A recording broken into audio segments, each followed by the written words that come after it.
started it last week.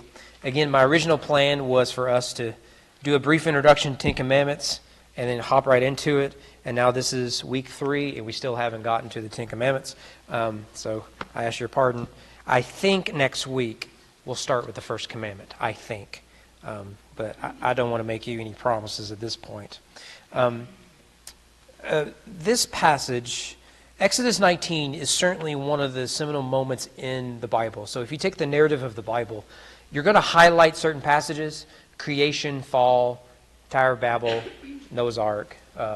Which I got those out of order. The calling of Abraham and those covenantal scenes, the Exodus story. But this is one of them, and it is an important moment in the process of Israel becoming a nation. And so it is right that we do pause a little bit and let the text breathe some. But in order to understand this, we do need to understand what theologians contrast between the doctrine of God's transcendence and the doctrine of God's immanence. What we mean by these terms is God's transcendence describes God's distance from us. Like to say, God's way up there, we're way down here. That distance is a significant part of our understanding of God. That He is so incredibly other. He is beyond our imagination. He's beyond our comprehension. And His mere presence would consume us all. The other is the opposite, and it is divine immanence. And by immanence, we mean God's nearness. And this tension is all over the Bible. At times, we are confronted with God's transcendence. And this is one of those scenes. At other times, we're confronted with God's immanence. Somehow, the God that you cannot approach, like you have here, is the same God who can talk to Abraham over a small meal. It's a real mystery in the Bible that you get both images throughout Scripture. And it is important for us to allow that tension to hang there and to hold to both. What you'll find is a lot of your traditional fundamentalist religions err on the side of the transcendence of God. Islam is probably the most significant example of that in our world today. In Islam, God is wholly transcendent. He is up there. He doesn't come down here. He speaks to us only through the Prophet Muhammad in the Quran.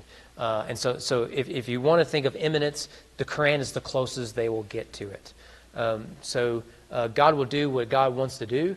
And this is why they still pray that God would take Muhammad to heaven, because they don't know if Muhammad is in heaven. So every time they say Muhammad, they'll say, "Blessed be his name," or something like that. Because they're still praying that if anyone gets to heaven, let it be Muhammad. But anyways, they really emphasize that transcendence. And there are other religions throughout history who have done that. But what you'll find in more liberal religious traditions, in American liberal traditions, theological traditions, you're going to err on the side of immanence. So in transcendence, you're going to emphasize God's holiness and our wickedness. In immanence, you're going to emphasize God's love and His favor towards us. And so you bring God down to where He's more of our friend. Anyone remember the bumper stickers that says, "God is my co-pilot"? Take that off your car, okay? You don't want God to be your co-pilot. You want God to be the pilot. And you're the dead body in the back that needs to be revived, okay? So, it's not Jesus take the wheel. Jesus already has the wheel. It's okay, But that language of immanence, when it's not balanced with transcendence, can lead us down an unhelpful path. So what we want is in modern humanity, we often want God's immanence, but we do struggle with His transcendence. And as a result, we are guilty as moderners of diminishing God's power, glory, and honor. But Scripture presents us both. And this is one of those scenes where God's transcendence is made very clear. Throughout this scene, the Israelites, confronted with God's transcendence that is coming down, scares them to death. Right? That's the shocking part of it. This isn't, God is immanent, therefore He's with us, like with Abraham. No, this is, God is transcendent and He's coming this way. Did you ever have a parent, you could tell how angry they were by how they stepped?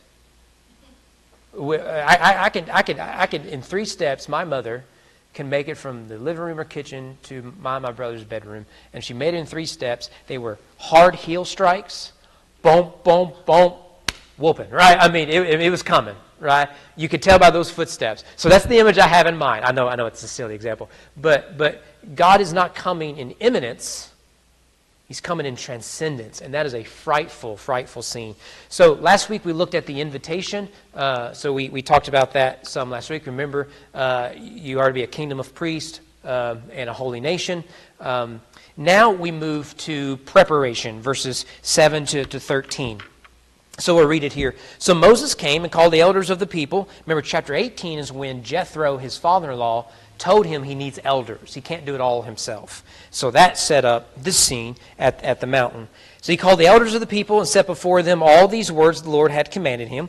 All the people answered together and said, all that the Lord has spoken we will do. And Moses reported the words of the people to the Lord. And the Lord said to Moses, behold, I am coming to you in a thick cloud, that the people may hear when I speak with you, and may also believe you forever.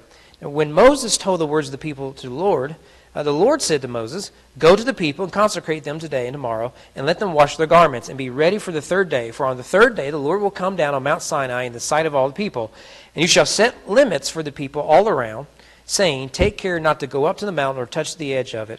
Whoever touches the mountain shall be put to death. No hand shall touch him, but he shall be stoned or shot, whether beast or man, he shall not live. When the trumpet sounds a long blast, they shall come up to the mountain. So we have here, of course, the Israelites are at the foot of the mountain, and they are meeting their God. We've mentioned this 1,000 times. In the ancient world, mountains is where the gods dwell on the top of the mountains, and we dwell down here. So to ascend the mountain was to ascend the where the gods live. So mountains are all over the Bible, particularly Old Testament and New Testament. So the Garden of Eden is the top of a mountain. This mountain, remember that this is the same mountain, or no, I'm sorry, that's wrong. Abraham ascends a mountain that becomes Jerusalem to offer his son as a sacrifice. There he meets God, the angel of the Lord. There are mountains everywhere. Elijah will go to Mount Sinai. He hides in a cave and he encounters the Lord. Jesus climbs the Mount of Transfiguration. And it's not an accident. He is executed outside of Jerusalem on a hill. And what happens is God speaks. There is darkness, which you see here. God's voice, which you see here. This stuff is all over the Bible.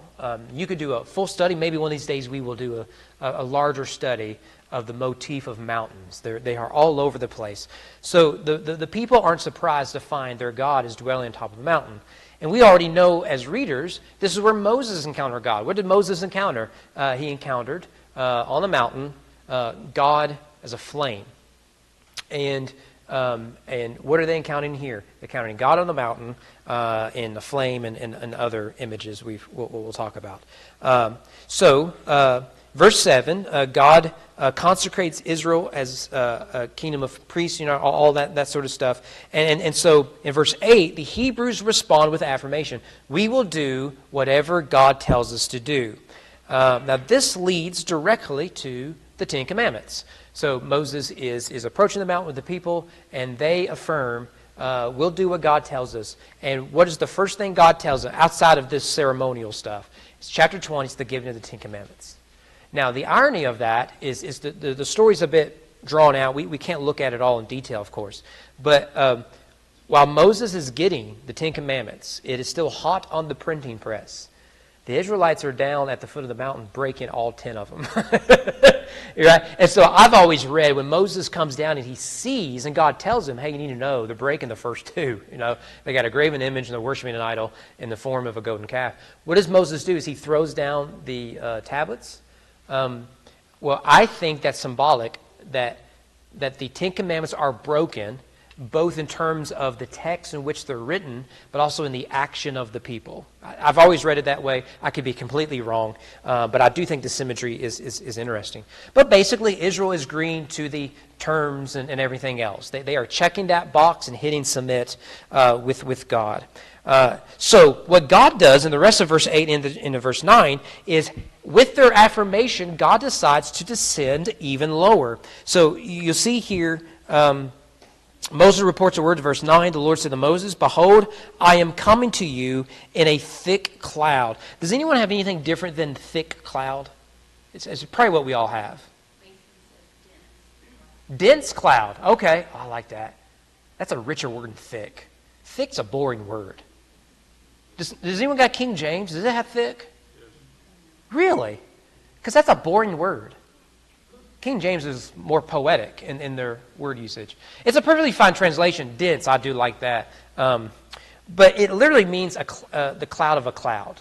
It's cloud is repeated twice. It's in the cloud. And it's written that for, again, Hebrew emphasis is done by repetition.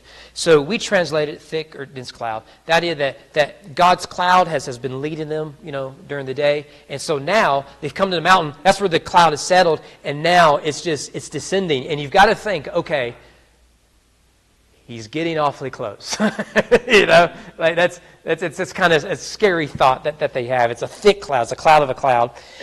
And it says, "I'm coming to you," to Moses, "that the people may hear when I speak with you."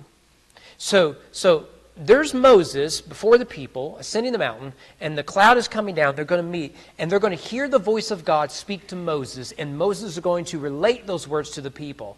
Now, the advantage of that is that Moses becomes not just a priest, he now becomes like a prophet. Is that he will regurgitate the very words of God.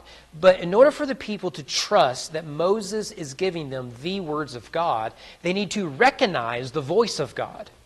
So in this scene, they're going to see Moses and God have a conversation in the cloud, and then Moses tell the people what he's been given. So Moses here is the priestly prophet figure. He is the mediator for the people between God and them, and then he speaks the words that God would give them. And so we come into verse 10 to 13, and the Lord gives Moses a series of instructions that the people would consecrate themselves. So this is the preparation. Now, you'll notice here, these are to be accomplished on the third day. And I do suspect there's a connection, because you'll find on the third day throughout the Old Testament, all the way leading up to Jesus. So I do wonder if maybe you can make a Christological connection there. However, so far in the Bible, Genesis, first part of Exodus, on the third day was the climactic moment of a decision or an event. So for example, it was on the third day, Abraham ascends the mountain to sacrifice his son. So you get these, it's told in narrative, so it's not told you, hey, it's the third day, so you need to read it this way. But you see a pattern taking place. So it's the third day that Jonah is released from the fish. You'll find this theme throughout the Bible. And so the Israelites are to do three things leading up to the third day. So for 3 days they're to do this, and on the third day, a decision is going to be made. And that's going to lead to their consecration. The first thing is they are to wash. So that's verse 10.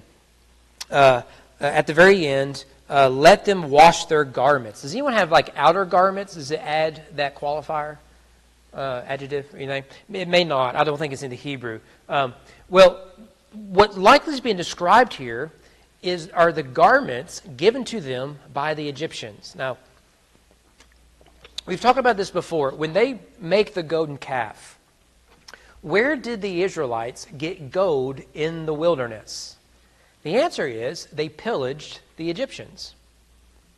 So too, where did these slaves get these outer garments? They pillaged the Egyptians. So the ones pillaged become the pillagers. That's a common theme throughout the Bible.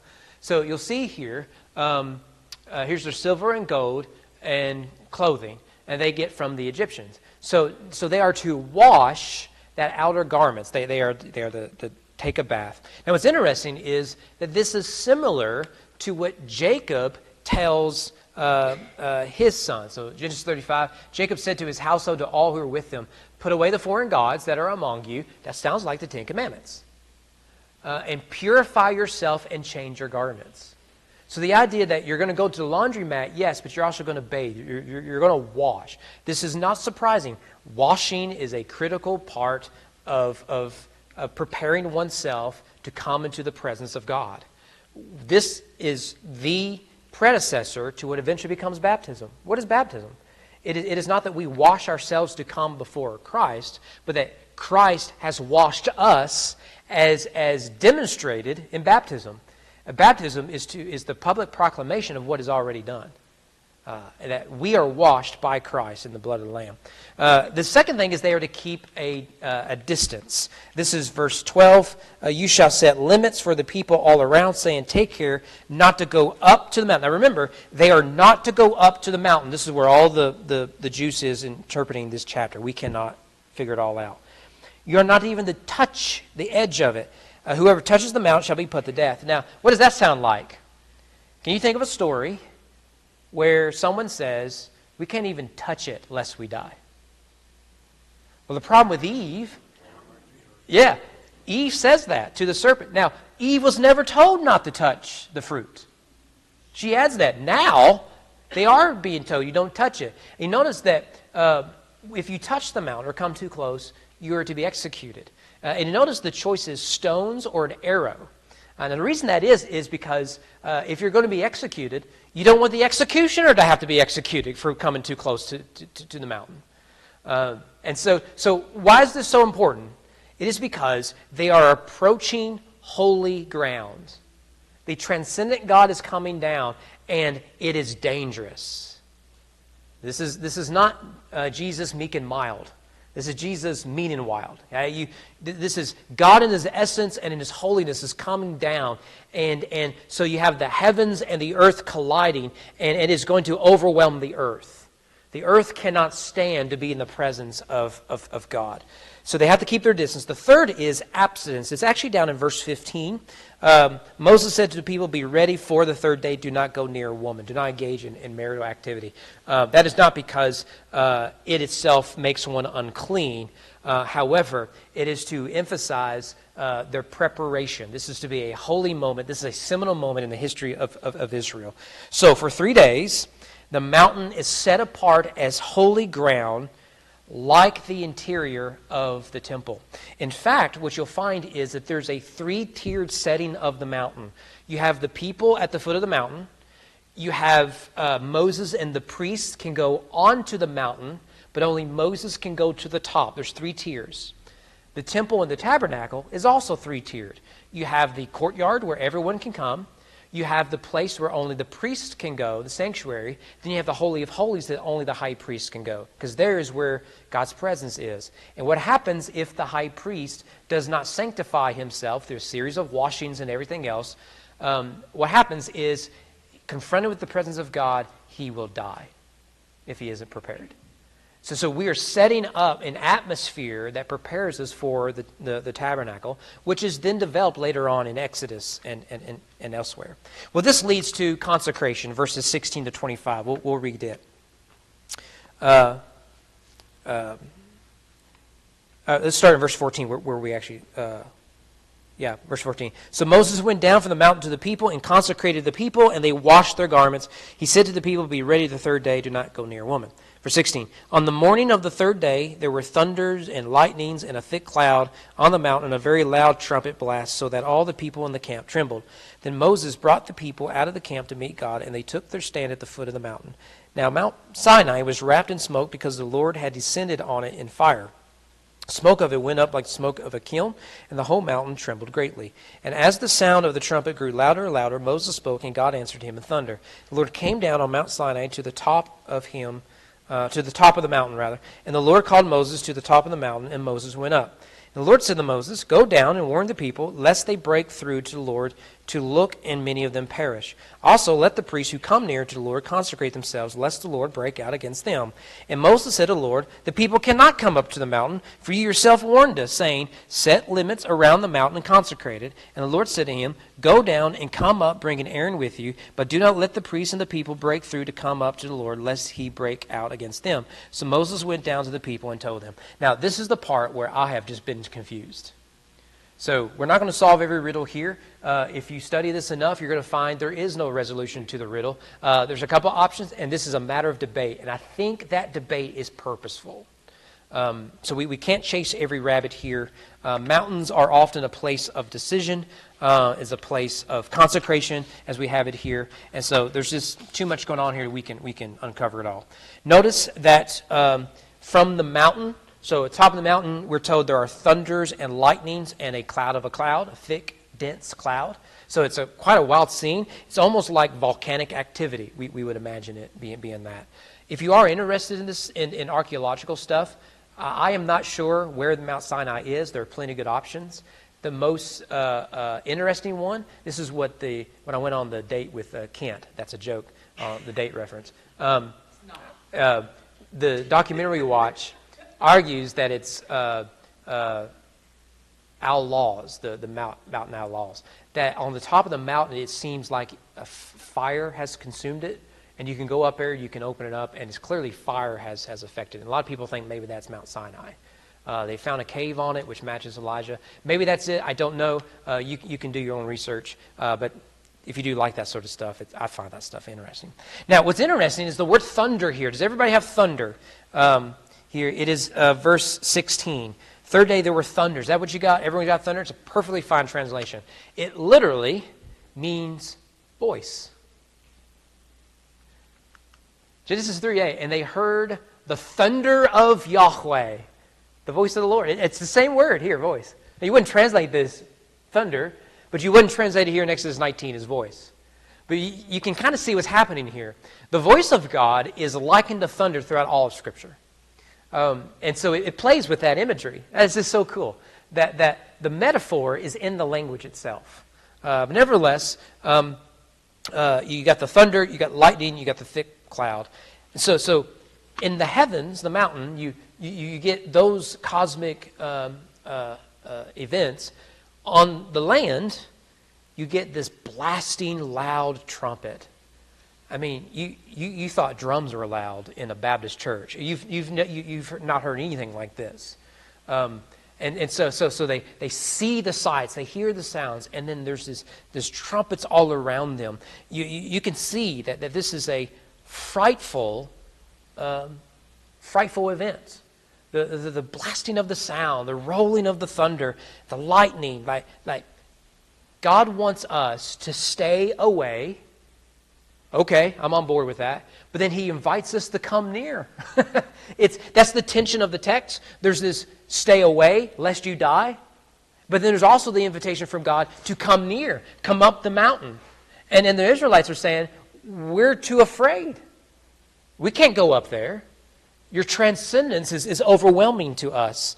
And remember that this is the God who subdued Pharaoh. This is the God that destroyed the Amalekites. This is the God that parted the waters. We see those as great children's story, and that's fine. But this is an overwhelming experience for them. They are truly frightened. So verse 17, I think, is an important verse here. Then Moses brought the people out of the camp to meet God. I would cancel that appointment, wouldn't you? I mean, to be honest, there's an advantage to that veil. Let's be honest. Do you want to go there? No, I don't. I don't like heights, let alone the presence of God. I have plenty of reason not to ascend the mountain. So Moses notice Moses is going to go down. He's going to bring them to God. Now God has said, don't get near. Here comes Moses. He's going to bring them. And so you can see the tension in the text. They're going to meet God, and they took their stand at the foot of the mountain. Isn't that weird language? What does that mean? One of the things you'll find in reading the Bible is the Bible likes to reference itself, little Easter eggs, if you want to use that phrase, more of a modern phrase. This phrase, to take your stand, literally means just to stand there, has been used in Exodus already. For example, Miriam, who followed the basket, remember Moses. By the way, that word basket is the same word used for ark. The only time it's used in the Bible is in the story of Noah and Moses, ark. So he's in his little ark, right? Salvation through troubled waters. And what's Miriam doing? She's watching. And when it lands at Pharaoh's daughter, which may be Queen Hatshepsut, it's a whole other rabbit trail, she stands. That's a frightful moment, isn't it? It's going to happen to this little brother of mine. But she stands. And then we get later in Exodus 8, the Lord said to Moses, rise early in the morning and stand before Pharaoh. This is like the story of Esther. Esther doesn't want to stand before the king. The guy who committed murder and ran away, there's still wanted posters of you all over town. I want you to stand before Pharaoh. Now, if Moses has the courage to do that, maybe you have the courage to stand before God. But if he's too cowardly to do it before Pharaoh, there's no way he'll do it before God. You're going to stand right in front of him. One more, Exodus 14. Moses said to the people, fear not, stand firm and see the salvation of the Lord. And what is it? It's the parting of the waters. You're going to stand. So Moses goes and says, you guys ready? You're going to meet your God. And they stand at the foot of the mountain. But the invitation is to ascend the mountain. But then again, the warning was, don't come to the mountain. This is where scholars get so worked up. So, by not going up the mountain, were they disobedient or were they obedient? Right? That's the tension. I can't solve that riddle for you. But I do like the tension. I think there's something there. Because it raises, in the narrative, the sense of awe that the people have. And invites the reader to see this. So, in verses 18 to 20, God's descent, he descends on the mountain with more frightening images. We see smoke, fire, earthquake, right? The whole mountain trembled. Thunder, more of that, so the voice. But fortunately, for the people, God descends only to invite Moses to come up to him. Now, we know elsewhere that there'll be priests and the elders involved, yes, but just for now, just to simplify it. So they stand, but they're not ascending. Then God says, bring Moses up. And the people go, oh, good. We have found someone worthy to stand in the presence of God as our representative. Right? And this is the picture of Christ. Right? It's just so evident. This is the image you get in Revelation 5. Behold, there is one who is worthy to take the scroll. He is the Lion of the tribe of Judah. He is the Lamb of God who takes away the sins of the world. The Lion Lamb in Revelation 5. My favorite passage of all the Bible. It is. So Christ ascends the cross, the tree, on the top of the hill, the mountain, and there God's voice, thunder, darkness comes, and Christ takes all that upon himself as our representative. Father, forgive them. So he speaks on our behalf, that of grace. Moses would do the same thing in chapter 34 after the golden calf narrative. So that is good news. Now this detail, it is in verse, I didn't write it down specifically, so I got to find it. It's verse 18. The smoke of it went up like the smoke of a kiln, and the whole mountain trembled great as the earthquake. Isn't that a weird reference? Do we need a simile in the middle of that? We know what it means. Fire goes up, smoke goes up. But why kiln? I was listening to one scholar on this and provided a really good answer. And she argued that it is an echo of the Exodus story. So in Exodus 9:8, I didn't put it up here. Exodus 9:8 to 10. And the Lord said to Moses and Aaron, take handfuls of soot from the kiln, and let Moses throw them in the air in the sight of Pharaoh. It shall become fine dust over all the land of Egypt, and become boils breaking out in sores on man and beast throughout all the land. So they took soot from the kiln and stood before Pharaoh. And Moses threw it in the air, and it became boils breaking out in sores on man and beast. So one of the plagues begins in a kiln.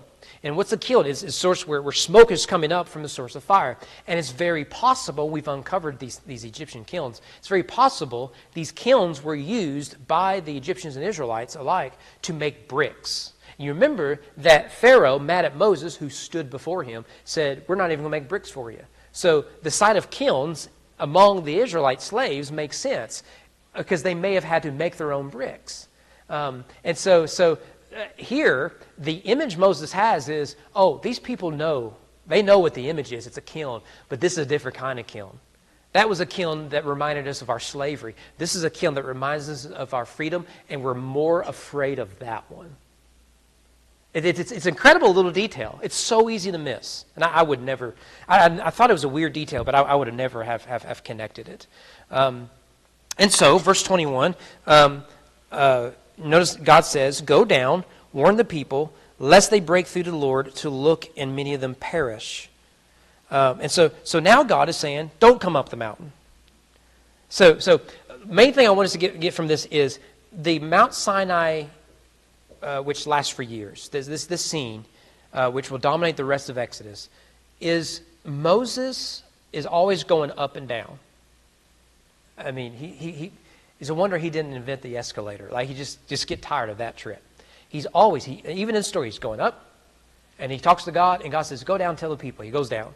And he's got to go up and tell God what the people said. He's going to go down. According to one scholar, between chapter 19 and 24, which is the main part of the scene, Moses ascends the mountain 7 times. And so the people never approach the mountain, but Moses does on their behalf.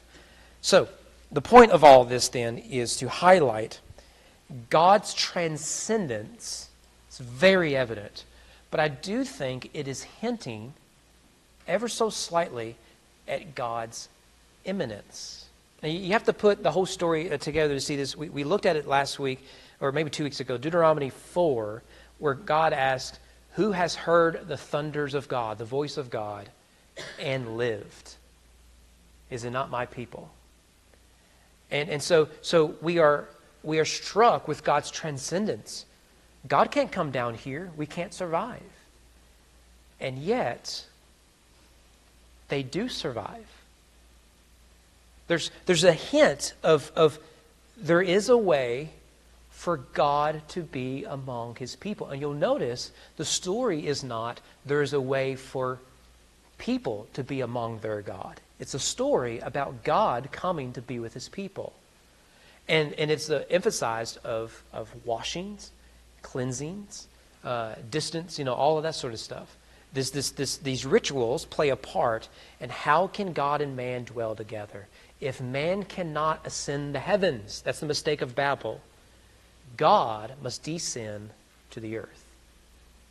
And we see in the story start to unfold here. It's a scary story. But what's evident in this story is that for God to dwell with his people, this isn't the answer.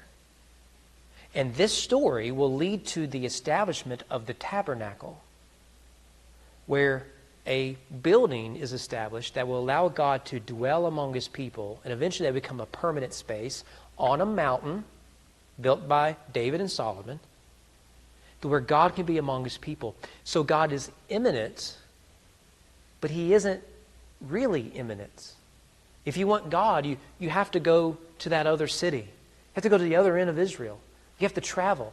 You have to go through ritual and everything else, because God is too transcendent and we are too wicked. God is too clean and we are too unclean. And so even the tabernacle and the temple doesn't quite solve the riddle for us. And so what Israel needs then is a mediator. Someone that can some way represent the people, broken and wicked and sinners themselves, who himself has gone through the narrative of Israel, but at the same time found worthy by God to be in his presence. And we'll find out Moses ain't that guy. He's the closest of them all, but he's not that guy. And so this is where we need Jesus. You know where this is going. By this point, you know where it's going. Philip Ryken, his commentary is good. He says very easily, in Jesus, the transcendent God is immanent. I love that. He quotes the Christmas hymn, veiled in flesh the Godhead see, hail the incarnate deity, pleased as man with men to dwell, Jesus, our God with us. That's the frightening part of the story, isn't it? We don't want God here with us. But in Jesus, God is with us. And so in John 1:14 we read, the Word became flesh and dwelt among us, and we have seen his glory, glory as of the only Son from the Father, full of grace and truth. Notice that we beheld his glory in the flesh of the Son. Here what we have is the Israelites are beholding the glory of the glorious one. And they say, someone else go up for us. But Jesus is the one who brings heaven down and draws us up the mountain with him. That's the good news of it. Now, what does this have to do with the Ten Commandments? And that is that the Ten Commandments fit the context of the transcendence of God. That if man and God are to dwell together, then we must be washed. We must be cleansed. And the Mosaic Law is a series of rituals that set that up through the sacrifice and everything else. And the Ten Commandments are sort of a summary of the moral part of that. So Moses will ascend the mountain to receive the law, which is summarized in the Ten Commandments.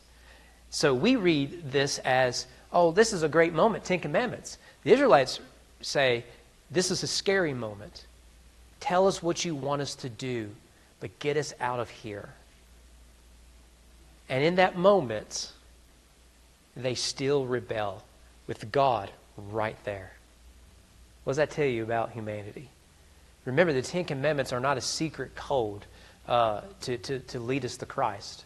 It is a reminder that we need a mediator who can satisfy the law to draw us to Christ. Moses invited the people up the mountain and they said no. Jesus draws us to the mountain on account of his blood. Let us say yes. Y'all know I love C.S. Lewis, just in general, everything he writes. I have a picture of C.S. Lewis on my laptop. It's cool. He's right there, right next to where the mouse thing goes. In Narnia, many of y'all know Chronicles of Narnia, Aslan is the lion, who is the messianic figure, the Christ figure. It's not an accident he chose a lion because of Revelation 5. There's a great scene there where Susan, in Lion, Witch, and the Wardrobe, is talking to Mr. and Mrs. Beaver. Now, Mr. and Mrs. Beaver are some of my favorite characters. If you've not read Narnia, shame on you, okay? I think everyone should read Narnia as a child, and then when they get mature enough, they should read it again. You know, it's wonderful. Voyage of Dawn Treader is my favorite, but Silverchair is real good too. Netflix is going to do Narnia, starting with Magician's Nephew, and yes, I do believe they're going to ruin it. I'm just convinced of it. I don't want to get myself down. Anyways, this scene is wonderful. Aslan is a lion.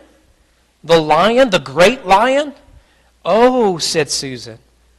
I thought he was a man. Is he safe? I shall rather feel nervous about meeting a lion. Safe, said Mrs. Beaver. Who said anything about safe? Of course he isn't safe. But he is good. That's the doctrine of the transcendence of God. And that is what Israel is facing right here. All right, Danny, did we miss anything? All right, good deal. Good deal. You heard it right there, folks. All right, so Danny cried shotgun, and he wants to vote to dismiss, I think. Mark? But there is more. Yeah? And I saw a new Jerusalem coming down. Yeah. Oh, yeah. That's the eschatology, ain't it? Yeah, so we think of heaven as us escaping the earth. Heaven is a new heavens, a new earth, is a new Jerusalem. So God descends, and it says He comes to be with His people. That's even more beautiful. It's a new creation, not us escaping creation, but a new creation. And he comes down. Yeah, and you get a wedding. You know, the bride and groom, and there's feasting and there's celebration. Yeah. So it isn't God just coming down on the mountain. It's the city with God as its king coming down to dwell with His people. That's such beautiful imagery. And we aren't scared in that moment because we've been all made new. That's right. So you have the washing of the garments. That's what you got here. Yeah. Oh, it's so good. See, the Bible's so rich, you can't exhaust it. All right. How about we dismiss? Mark,